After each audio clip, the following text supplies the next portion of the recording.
Olá, pessoal, bom dia. Vocês me escutam bem?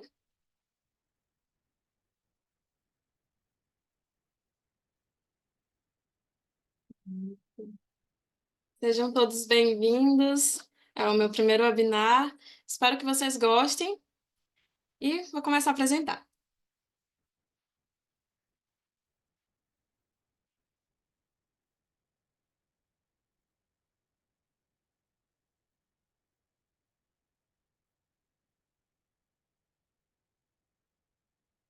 Hum,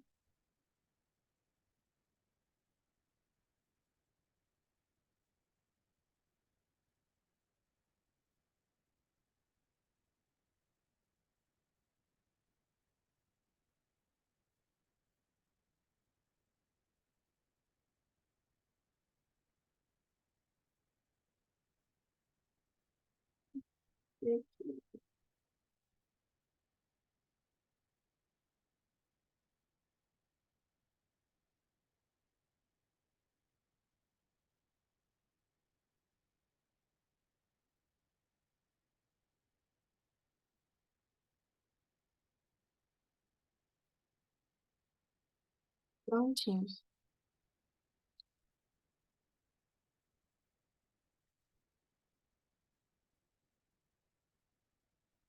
Então, o tema de hoje é o monitoramento avançado de aplicações distribuídas com os ABICs e OpenTelemetry. Começando a minha apresentação, meu nome é Lara Xavier, eu trabalho como DevOps, especialista em monitoramento e observabilidade na JLCP. Sou graduada em DevOps e atualmente sou pós-graduanda de Inteligência Artificial e Machine Learning e de Cloud. Sou também instrutora Maker e trabalho há mais ou menos 8 anos de atuação aí no âmbito público e privado, migrando, né, de desenvolvimento até operação. Eu moro na Ilha de Paulo Afonso, né, eu trouxe até algumas imagens para brincar um pouquinho com vocês. Eu não sei se vocês chegaram a acompanhar algumas novelas da Globo, mas essa ponte conhecida é daqui, é onde fica a companhia hidrelétrica da Chesf. Então, se vocês tiverem curiosidade de entender e conhecer Paulo Afonso, fica aí a dica. Esse QR Code que está aqui é o meu LinkedIn, caso vocês tenham interesse em entrar em contato depois. E vamos ao que interessa. Inicialmente, eu sempre gosto de fazer um diferenciamento entre monitoramento e observabilidade, certo? São coisas diferentes, mas que se complementam. Mas calma. Vamos lá. Nós chegamos em dezembro. Imagine que a maioria de vocês estão planejando férias, né? Qual o primeiro passo, né, para planejar suas férias? São várias coisas a fazer, mas um exemplo clássico. Vamos supor que você vai validar se você tem combustível para fazer a viagem de férias, a temperatura, vai acompanhar a velocidade durante o percurso, pressão dos pneus antes de sair. Tudo isso é um monitoramento. São pontos que você vai validar antes de sair para a sua viagem, pelo menos eu espero.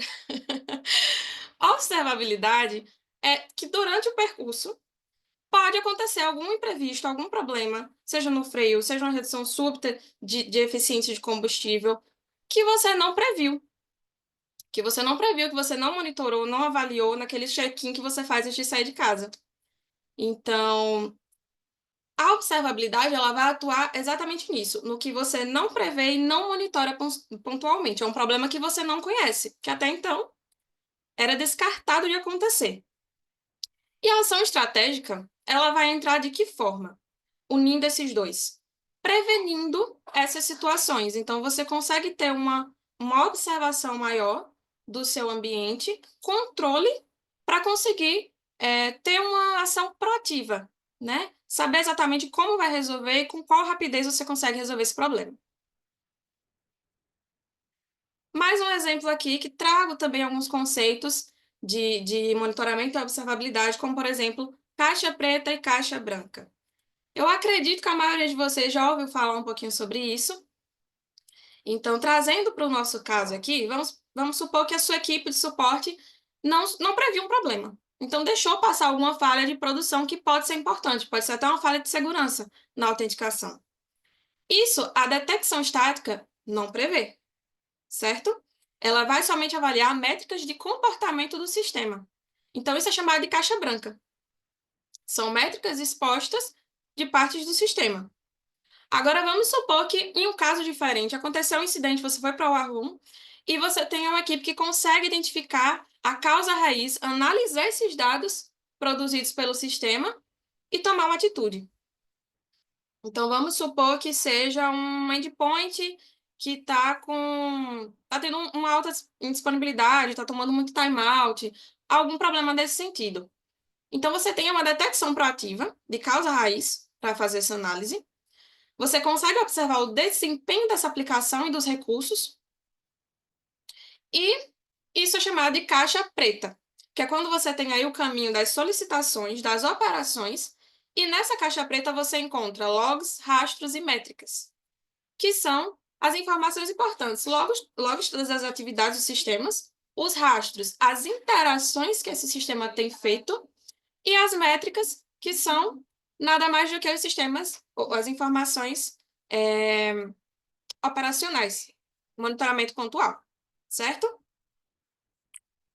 Trazendo mais uma comparação, né, entre elas, e assim, só para esclarecer mais, enquanto a white box vai observar sintomas, a black box vai observar inspeção em logs e endpoints, certo? Então, sintomas, você tem aí problemas ativos a serem tratados, e a black box você vai ter aí problemas iminentes e algumas falhas mascaradas de retentativas.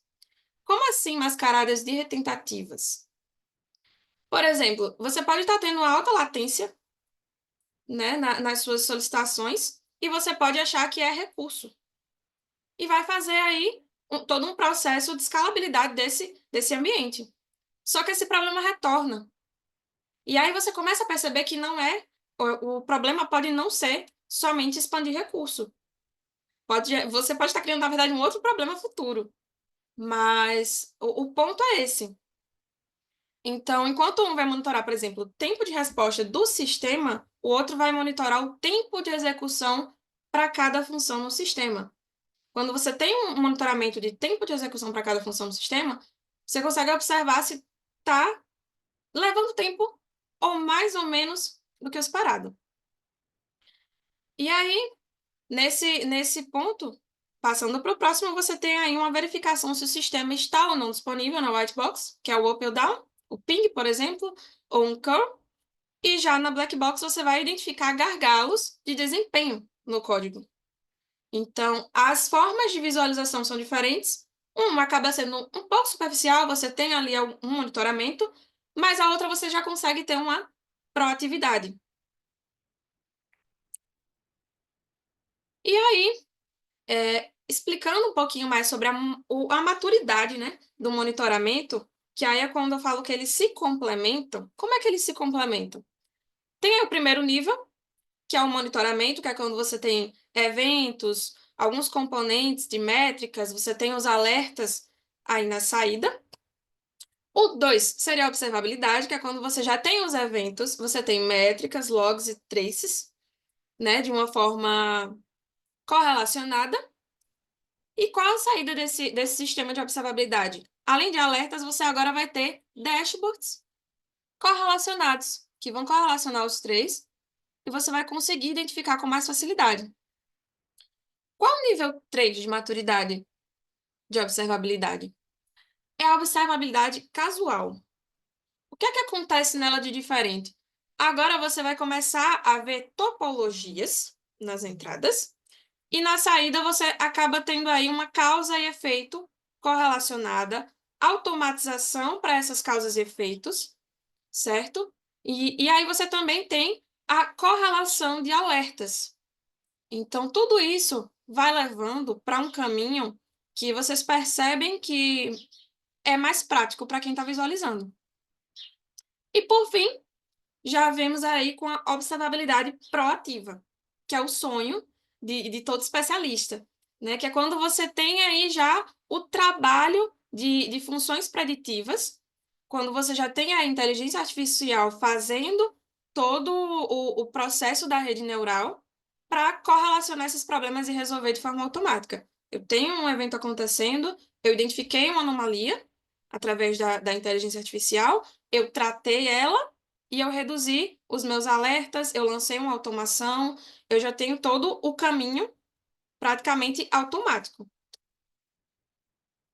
E aí, só para recapitular mais uma vez, o monitoramento, ele faz a parte básica, mas a observabilidade, eu já expliquei até em algum vídeo, que o monitoramento ele é abraçado pela observabilidade, entendeu? Então, não existe sem o outro. E o que é que o Zabbix oferece, né? Eu trago essa indagação, né, para a gente compreender, dentro desse conceito, quais são todas as possibilidades que o Zabbix traz. Então, a gente consegue fazer toda a parte de monitoramento básico, a gente consegue avançar dentro de infraestrutura, de redes, a gente consegue criar esses eventos, o envio desses alertas, automatizar algumas ações recorrentes referente àqueles incidentes. Então, a gente tem muitas possibilidades a serem abordadas dentro do monitoramento com os Zabbix, certo? E hoje eu venho trazendo uma outra opção que a gente consegue trazer mais um pouquinho para os Zabbix. E o que é que eu posso mostrar? O OpenTelemetry. Eu acredito que uma curiosidade, né, maior do público da comunidade é porque nas próximas atualizações tem no roadmap a integração com o OpenTelemetry. Então, fui brincar um pouquinho e trazer para vocês o que é que a gente consegue já fazer com eles para depois a gente ir tratando. O OpenTelemetry, ele é um framework de observabilidade, certo? Então, ele praticamente vai conseguir conectar nos seus microserviços, na sua infraestrutura, nos seus bancos de dados, APIs, e vai fazer o quê? A coleta dessas informações em formato OTLP, vai processar essas informações e vai exportar. Exportar para qualquer endpoint, para qualquer outra ferramenta de observabilidade que você tenha interesse em ver esses dados. E é o que acontece. Trazendo para cá. Nós temos dois tipos de coletores do OpenTelemetry. Tem o coletor Core, que é um coletor oficial, ele é mais simples, é mais seguro, e nós temos o Contrib. Qual a diferença desses dois? O Contrib ele é mais para inovação, para experimentação, para usuários que querem implementar novas funcionalidades. Ele tem um suporte já individual, é mais complexo e tem uma maior flexibilidade. Então, são basicamente essas duas diferenças. Uma dica que eu trago para vocês é que, se for utilizar os coletores, em ambiente de produção, utiliza o Core, certo? E em ambientes de experimentação, homologação, vocês podem testar suas integrações aí com o Contrib. E o indicado também nesses casos é que vocês utilizem uma compilação própria. Quero utilizar o Contrib, quero utilizar no ambiente de produção ou algo do tipo, faz seu repositório, faz a sua própria compilação, que é uma forma mais segura também. E para correlacionar um pouquinho com o que a gente tem visto, acho que deu para perceber que são ferramentas, os Zabbix têm uma proposta, o OpenTelemetry tem outra, e aí como é que eu vou entender os componentes deles de forma que eu consiga entender o restante do processo, como foi feito? Vamos lá. Fiz aqui um mapa mental de correlação, que eu acredito que pode ajudar vocês. Então, nos Zabbix, nós temos aí os agents e os proxies, certo? Esses componentes, eles são responsáveis por receber dados. No OpenTelemetry, vocês vão ter os receivers. Eles também são responsáveis por receber esses dados, certo? E o que acontece? Os agents e os proxies, eles vão ter aí uma métrica sendo monitorada, enquanto os receivers, eles vão receber, através do formato OTLP, dados de telemetria. Próximo passo, o server. Nos Zabbix, a gente tem o manuseio no front-end, nos Zabbix a gente tem aí itens, triggers, hosts, né? Eles filtram, modificam, enriquecem os dados. para a gente. Do lado do OpenTelemetry, vocês vão ter os processors, o batch processor, que ele vai fazer o seguinte, vai pegar esses dados coletados, que são os itens, os hosts, alertas, todos vão ser manuseados no front-end que você escolheu exportar. E o envio de dados, que são as integrações.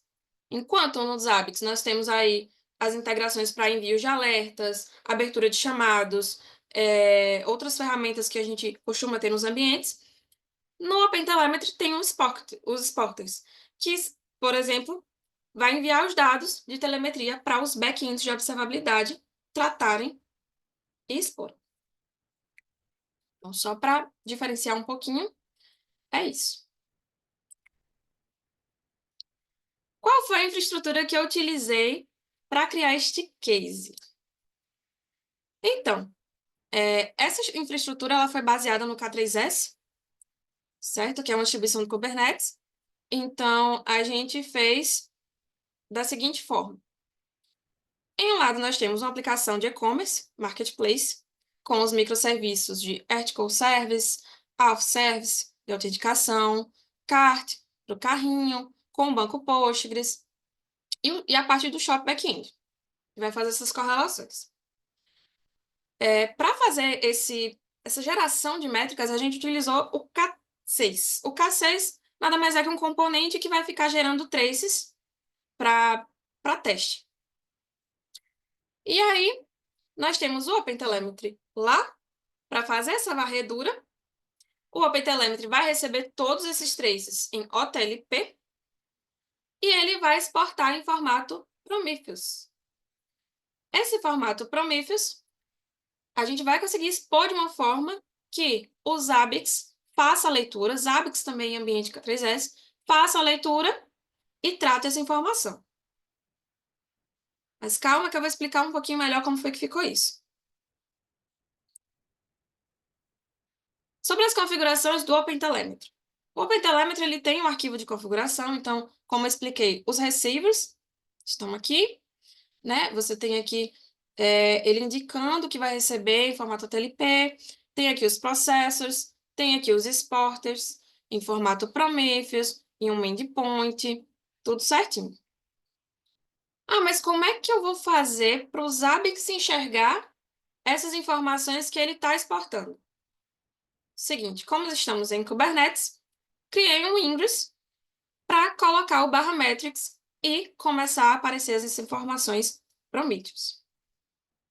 Então, foi criado esse ingress, foi colocado um hostzinho, só tirei o IP, e nesse endereço a gente consegue ter todas essas métricas aqui.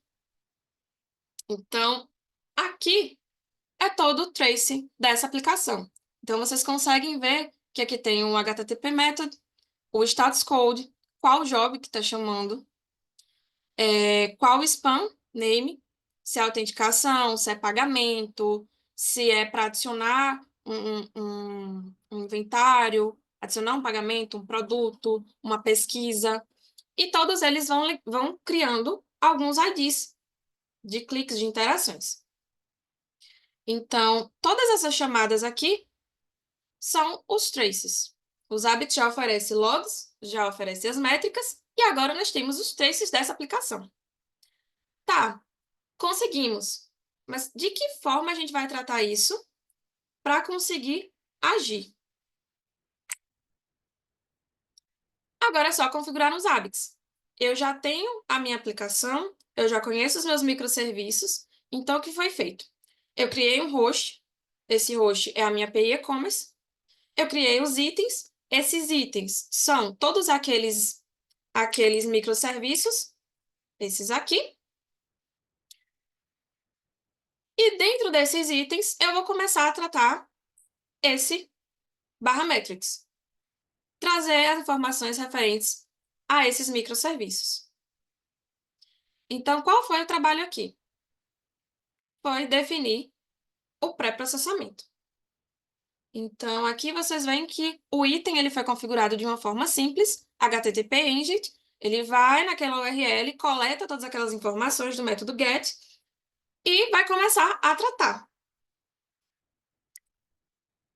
qual foi o pré-processamento que eu utilizei, né? Então, eu fiz o descarte dessas informações, se elas permanecerem iguais após 1 minuto. Fiz a conversão do formato Prometheus para o JSON. Então, ele já transforma esse dado de uma forma mais fácil e utilizei o JSON Path. O JSON Path referente àquele service name, que foi criado o item. Então, tudo que for referente àquele service name vai ser trazido para esse item. Então, aqui você já consegue observar que todas as calls referentes ao Arctic Service estão aqui. Isso ainda é uma forma bruta, somente de filtragem. Então, fiz a mesma coisa para os outros itens, para conseguir separar, e agora eu vou tratar o que é que eu preciso coletar, o que é importante para mim aqui dentro.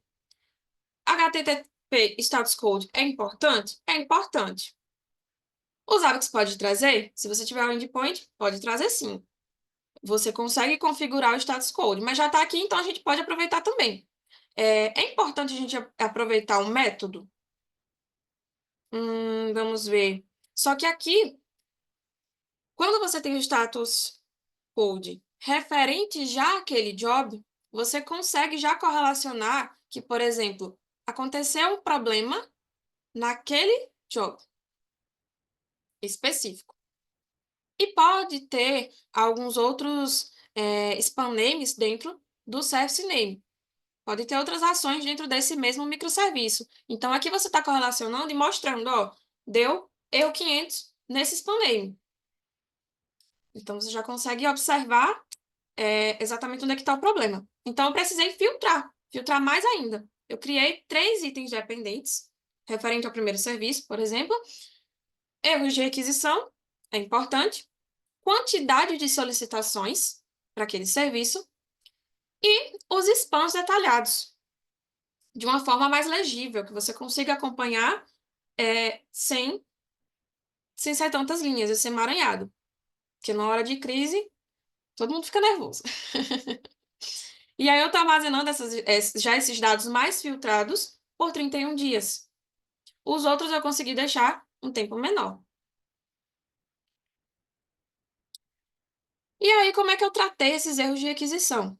Eu utilizei um pré-processamento no JavaScript, que ele vai receber essa string, ele vai começar a fazer a contagem dos status codes diferentes por span name. Então, usei a regex para fazer a extração desses campos necessários, que é o status code e span name, e vai fazer a contagem. E vai sair dessa forma aqui. Então, por exemplo, foi um get no article, foi um list article, deu 300. É diferente de 200. É um problema. Posso criar uma trigger para isso? Posso também. Quantidade de solicitações. Como é que eu observei a quantidade de solicitações? No próprio, naquele próprio trace, tem também como fazer a contagem de quantas vezes aquele serviço foi solicitado durante aquele período de tempo. Então, também foi utilizado um JavaScript para fazer a regex, processar as linhas, extrair os campos, armazenar essa contagem por span name, e a gente consegue ver se tem, por exemplo, um gargalo tem alguém fazendo uma seleção absurda comparado ao get, ao list. Eu tenho 5.000 em um, 2 em outro. Tem uma coisa estranha. Então, a gente já começa aí um processo investigativo dessas solicitações. E os spams detalhados. Os spams detalhados não foi nada mais que fazer a regex para fazer a extração desses campos, agrupando e deixando de uma forma JSON estruturada. Então, aqui a saída já, você tem aí o span name, você tem aí as métricas. Qual foi a métrica? É uma call, é uma chamada. Qual foi o método HTTP? Foi um delete. Qual é o status code? 200. Qual foi o job que foi chamado? Então, dá para ter algumas informações já, de uma forma mais limpa. Por fim, foi criada a trigger referente os erros de aquisição. Então, alguns microserviços não estão respondendo ao código 200. Verifique, traga esse resultado para a minha trigger, envie para o meu Google Chat, envie para o meu Teams, envie para qualquer outro, o Telegram, por exemplo, para eu conseguir acompanhar. E, por fim, foi criado o dashboard. O dashboard só foi uma correlação dessas coisas que já foram processadas pelos itens. Então, você tem ali o status code de disponibilidade do service name principal, né? Você tem aí os itens referentes a um serviço da minha aplicação. Coloquei aqui o item history para vir mostrando a quantidade de solicitações, e você conseguir acompanhando em tempo real. E aí, os problemas também. Então, assim, agora, nesse ponto, você consegue trazer. Tá, a minha aplicação está em container, eu coloquei um Agents Habits lá, eu já tenho as minhas métricas, eu posso colocar essas métricas aqui. Eu já estou coletando os logs, eu já filtrei os logs que eu preciso, consigo trazer para cá também para o dashboard. E agora você consegue trazer os traces também da sua aplicação. Então, no fim das contas, você consegue fazer essa correlação entre as métricas, os logs e os traces. Mas qual é o ponto-chave disso tudo?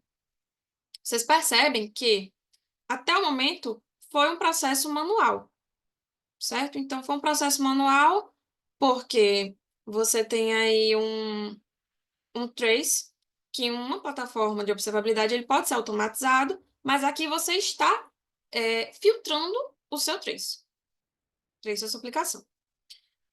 E você está filtrando de uma forma de integração que você não necessita de nenhuma outra ferramenta intermediando, somente o OpenTelemetry exportando e o Zabbix coletando. Então tem todo esse pulo. Poderia ter utilizado outras plataformas? Poderia, mas é uma forma mais simples de integrar os dois. Então, agora é só correlacionar.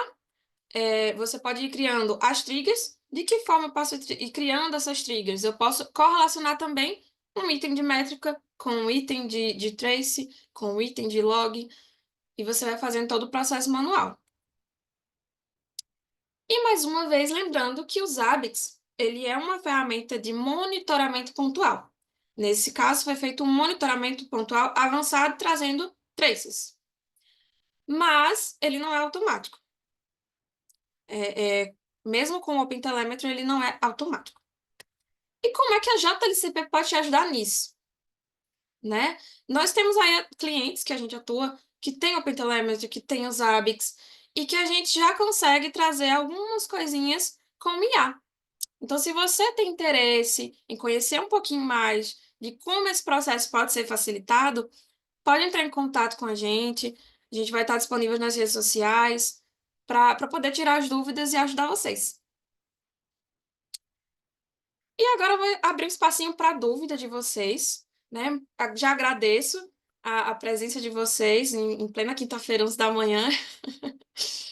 E quem quiser me acompanhar no LinkedIn, quem quiser entrar em contato por lá para tirar alguma dúvida, fico à disposição e eu espero que vocês tenham gostado. Deixa eu só ver como é que eu tiro aqui agora.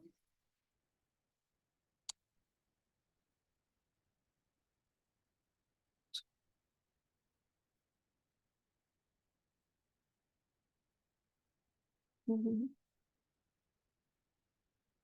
Pronto, vi que tem aqui algumas perguntas já. Vamos lá. Qual a importância de métricas ambientais no monitoramento como complemento? Então, a importância de ter métricas do ambiente no monitoramento é importante que você consegue observar, na verdade, se esse gargalo está sendo do seu próprio ambiente ou se ele está sendo causado por interação com outra integração. Deixa eu ver.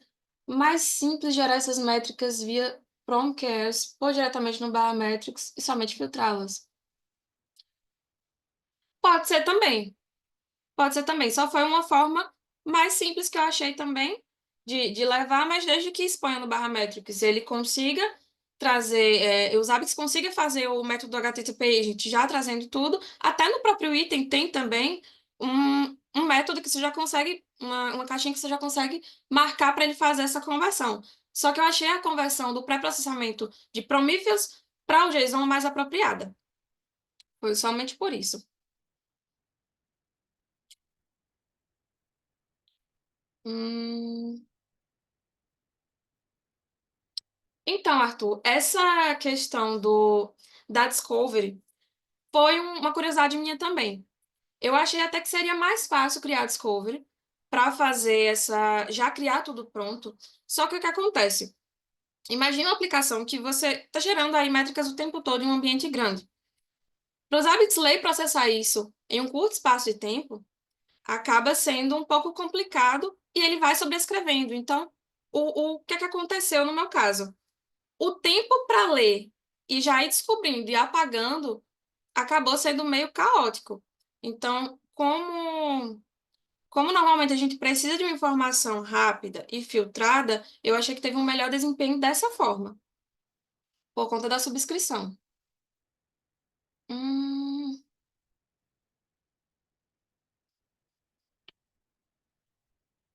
acho que foi mais ou menos por aqui. Deixa eu ver se tem mais alguma pergunta aqui no chat.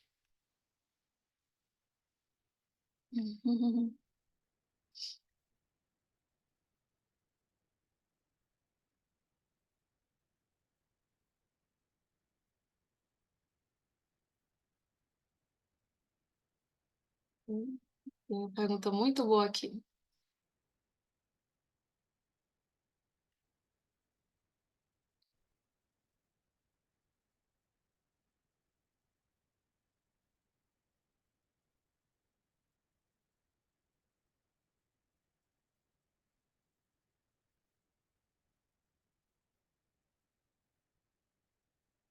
Vamos lá, deixa eu pegar aqui algumas perguntas.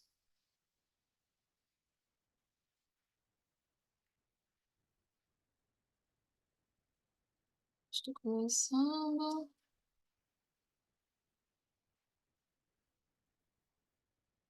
Pronto, tem muita pergunta legal aqui no chat, vou começar logo.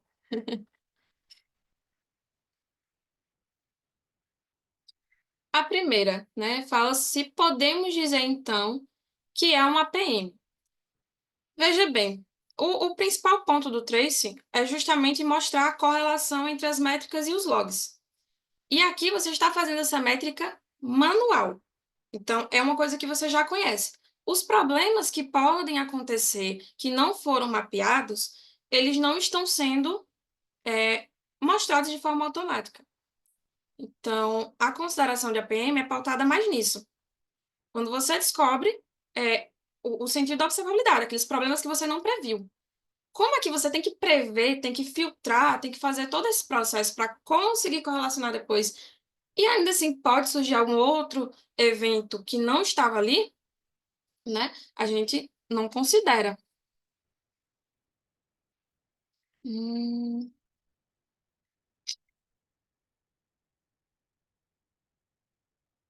Então, se existe alguma maneira de ver os traces em uma timeline com os spans, não, não tem.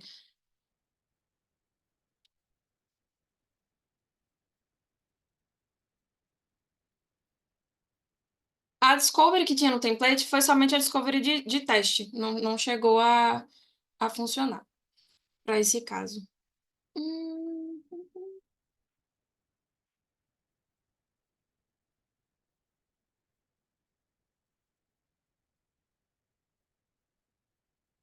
E de fato, eu vi aqui que o Rodrigo falou sobre a instrumentação do OpenTelemetry, que eu acho uma forma mais complicada, como é que pode ter essa informação de, de forma mais certeira.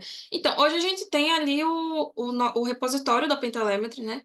Já tem algumas informações, já tem algumas linguagens que já são atendidas, tem o modelo pronto. E é o que a gente aconselha sempre entender o arquivo e ver se aquelas métricas fazem sentido. Porque, às vezes, o que é disponibilizado, sei lá, 30, 40 métricas de uma aplicação Java.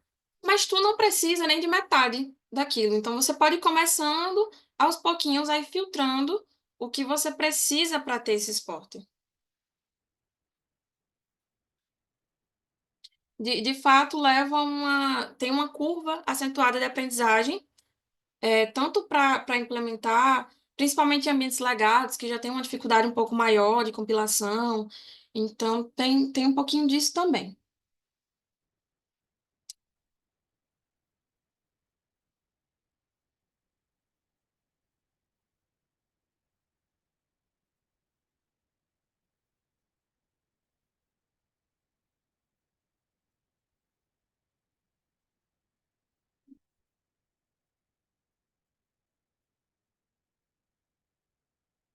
São os benefícios. O José Camargo fez uma pergunta muito legal. Quais são os benefícios estratégicos de integrar o OpenTelemetry aos ABICs para unificar a observabilidade de aplicações e infraestrutura? Então, acho que resume um pouco, né, o que foi o webinar. A, o benefício estratégico disso é que se você ainda não tem, ou se você ainda está cogitando ter uma ferramenta de observabilidade e você já tem os hábitos, você consegue trabalhar com ele.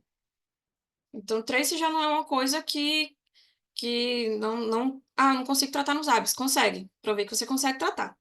Você já consegue ter uma mais informação de algum gargalo da tua aplicação, de um endpoint, de um microserviço que está demorando a responder, que está sendo muito requisitado, que está te trazendo, retornando aí um status code diferente e trabalhar em cima disso. Então, quando você já descobre que está tendo um alto requisito, está tendo ali um status code 500 ou 400, você já viu que tem um problema. Então, você já vai ter uma ação estratégica em cima daquele endpoint para descobrir o que aconteceu. E aí, se investiga um pouquinho do log, já consegue trazer mais alguma informação. Então, já tem um pouquinho de trabalho a ser feito, né? Pelo menos com o que já tem. E aí tem a promessa que está no roadmap, né? Eu acho que todos estão ansiosos pelo que vai vir com o OpenTelemetry. Eu acredito que seja já é, permeando esses itens que vocês têm dito.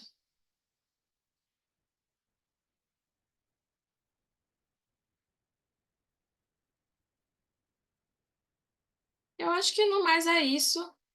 Eu agradeço eu agradeço muito a participação de todos vocês. Estou disponível para a gente conversar, para a gente tirar uma dúvida. E estamos juntos nessa saga do OpenTelemetry Zabbix. É isso, pessoal. Espero que tenham um bom dia, um bom almoço para vocês. E só.